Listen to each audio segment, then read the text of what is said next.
السلام علیکم ورحمۃ اللہ وبرکاتہ۔ ان الحمد للہ نحمده ونستعینه ونستغفره ونعوذ باللہ من شرور انفسنا ومن سیئات اعمالنا من يهده اللہ فلا مضل له ومن يضلل فلا هادی له واشهد ان لا الہ الا اللہ وحدہ لا شریک له واشهد ان محمدا عبدہ ورسولہ اما بعد فاعوذ باللہ السمیع العلیم من الشیطان الرجیم بسم اللہ الرحمن الرحیم وقال ربکم ادعونی استجب لکم ان الذین یستکبرون عن عبادتی سیدخلون جہنم داخرین۔ دعا کی اہمیت اور فضیلت کے متعلق گزشتہ مجلسوں میں کچھ گزارشات کی تھی۔ آج کی مجلس میں دو باتیں عرض کرنی ہے۔ ایک، ہر چیز کے کچھ آداب ہوتے ہیں، اسی طرح دعا کے بھی کچھ آداب ہیں۔ اگر ان آداب کو ملحوظ خاطر رکھا جائے تو اللہ مالک اس شخص کی دعا کو قبول کر لیتے ہیں، تو اگر ان آداب کو ملحوظ خاطر نہ رکھا جائے تو پھر اللہ رب العزت دعا کو قبول نہیں فرماتے۔ دوسری بات یہ عرض کرنی ہے کہ وہ کون سے خوش نصیب ہیں جن کی دعا کو اسپیشل اللہ قبول فرما لیتے ہیں، یعنی ان کی دعا رد نہیں کی جاتی۔ عام انسان کے متعلق اللہ کے تین قانون ہیں۔ بعض اوقات اللہ اس کی دعا کو قبول کر لیتے ہیں، بعض اوقات اسے مؤخر کرتے ہیں، جس وقت اللہ مناسب سمجھتے ہیں تب اس کی دعا پہ فیصلہ کرتے ہیں۔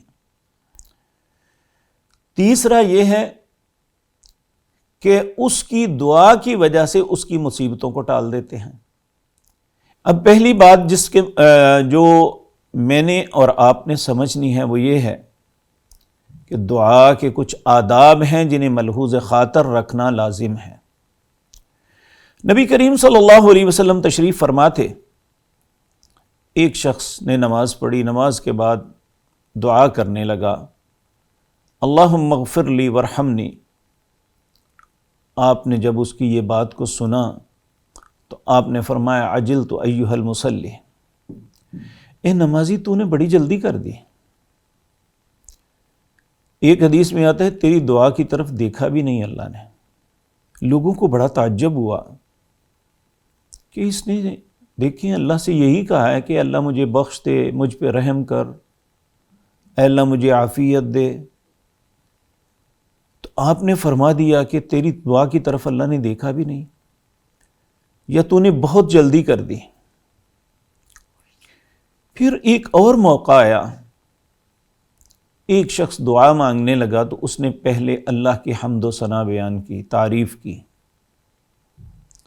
پھر اس نے رسول اللہ صلی اللہ علیہ وسلم کی ذات مطہرہ پر درود پڑھا،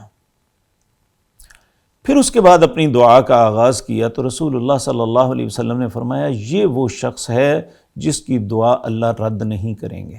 تو نبی کریم صلی اللہ علیہ وسلم نے اس کی دعا پہ یہ بات کہی کہ اس کی دعا کی طرف اللہ نے دیکھا بھی نہیں، یا اس نے بڑی جلدی کر دی، تو جس نے اس کے آداب کے ساتھ اس دعا کا آغاز کیا، یعنی اللہ کی حمد بیان کی، پھر رسول اللہ پہ درود بھیجا، تو رسول اللہ نے فرمایا اس کی دعا کو قبول کیا جائے گا۔ اور پھر آپ نے تلقین فرمائی اپنے ساتھیوں کو کہ جب بھی دعا کرو پہلے اپنی استطاعت کے مطابق اللہ کی حمد و ثنا بیان کرو، تعریف کرو، پھر اس کے بعد مجھ پہ درود بھیجو، اس کے بعد اپنی خواہش، اپنی حاجت، اپنی مصیبت اللہ کے حضور پیش کرو تو اللہ رب العزت اسے قبول کریں گے۔ آپ نے فرمایا اس سے بھی آگے ایک کام، اگر تم اللہ کے خوبصورت ناموں میں سے جو اسم الاعظم ہے، سب سے خوبصورت اور بڑا نام، بڑے بڑے نام، ان کے ساتھ اگر اپنی دعا کا آغاز کرو گے تو اللہ پھر رد نہیں کریں گے، دعا کو ضرور قبول کریں گے۔ اپنی استطاعت کے مطابق انسان کو جو کلمات اللہ کی حمد کے یاد ہیں وہ پڑھے. اگر کوئی نہیں تو سورۃ فاتحہ کی پہلی 3 آیات پڑھے، الحمدللہ رب العالمین الرحمن الرحیم مالک یوم الدین. ساری فاتحہ بھی پڑھ سکتا ہے، یہ ساری اللہ کی تعریف ہے. اسی طرح الحمدللہ حمدا کثیرا طیبا مبارک، الحمدللہ الذی ہدانا للاسلام وآتانا من امرنا رشدا.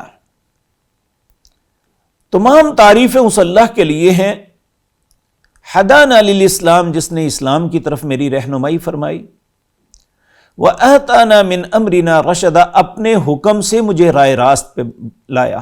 تو اللہ ھذا القیاس، اللہ کی تعریف کے ساتھ اپنی دعا کا آغاز کریں.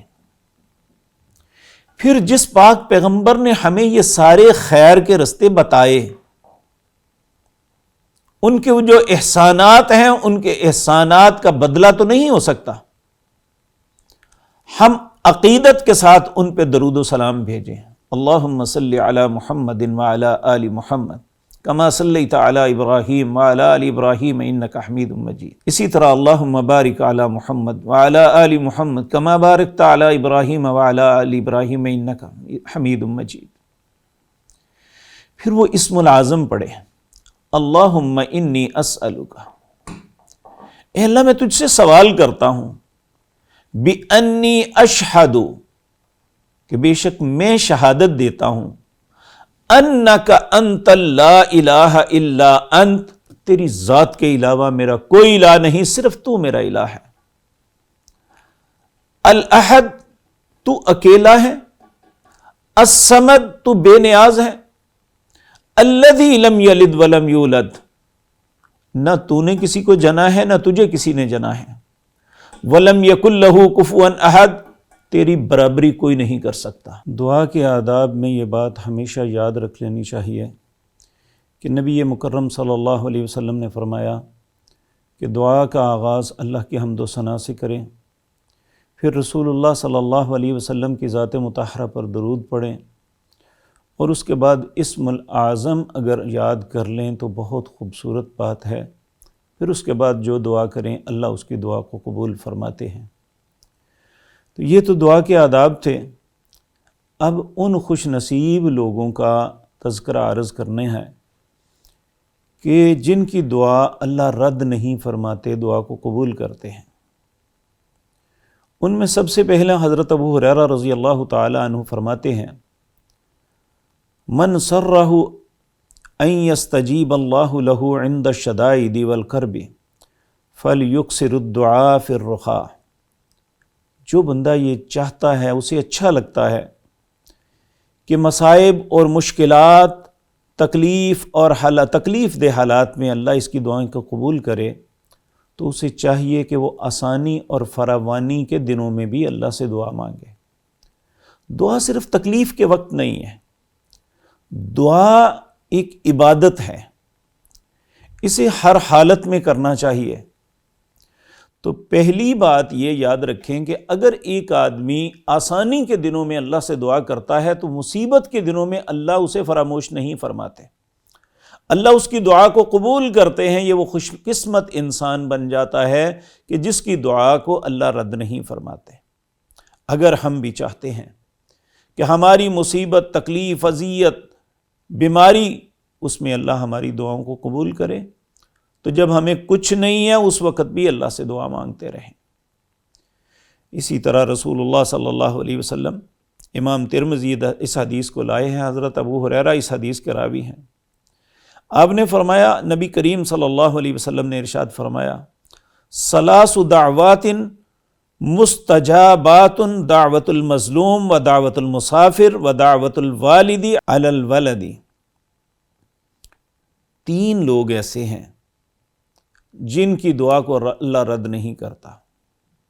پہلا، دعوت المظلوم.